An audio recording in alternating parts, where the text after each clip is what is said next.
নমস্কার বন্ধুরা, আজ পবিত্র গীতা পাঠের নবম দিন। আপনারা শুনছেন অর্জুন বিষাদ যোগ প্রথম অধ্যায়ের নবম শ্লোক।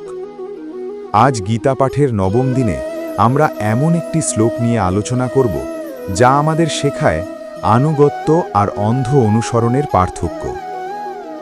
অন্নে চ বহাবাহা সুরা মদার্থে ত্যক্ত জীবিতাহা নানা শস্ত্র প্রহরণাহা সর্বে যুদ্ধ বিশারদাহা।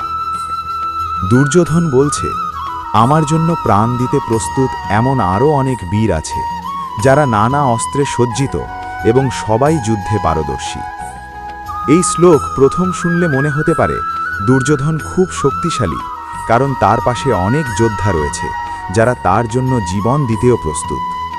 কিন্তু এখানে একটি গভীর প্রশ্ন উঠে আসে, কেউ কার জন্য প্রাণ দিচ্ছে আর কেন দিচ্ছে? এই যোদ্ধারা সাহসী, দক্ষ এবং প্রতিভাবান, কিন্তু তাদের আনুগত্য কি সঠিক জায়গায়? এই শ্লোক আমাদের শেখায় ভক্তি, ভালোবাসা, আনুগত্য এগুলো খুব শক্তিশালী গুণ, কিন্তু যদি তা সত্যের সঙ্গে যুক্ত না থাকে তাহলে সেই শক্তি বিপজ্জনক হয়ে উঠতে পারে। দুর্যোধনের পাশে অনেক মানুষ ছিল, কিন্তু তারা কি সত্যের পক্ষে ছিল? শুধু কারো জন্য লড়াই করলেই সে লড়াই সঠিক হয়ে যায় না। আমাদের বাস্তব জীবনেও আমরা এটা দেখতে পাই। অনেক মানুষ কোনো নেতা বা ব্যক্তিকে অন্ধভাবে অনুসরণ করে। তারা আর বিচার করে না সে ঠিক না ভুল। ধীরে ধীরে নিজের বিচার শক্তি হারিয়ে যায়, নিজের সঠিক ভুল বোঝার ক্ষমতা কমে যায়। ধরুন, একজন বন্ধু তার বন্ধুর সব ভুল কাজকে সমর্থন করছে। সে ভাবছে, আমি তো ওর লোক, তাই ওর পাশে থাকতেই হবে। কিন্তু সত্যিকারের পাশে থাকা মানে ভুলকে সমর্থন করা নয়। সত্যিকারের সম্পর্ক মানে সঠিক পথে ফিরিয়ে আনা। আমাদের সঠিক বিচার দিয়ে বিচার করতে হবে।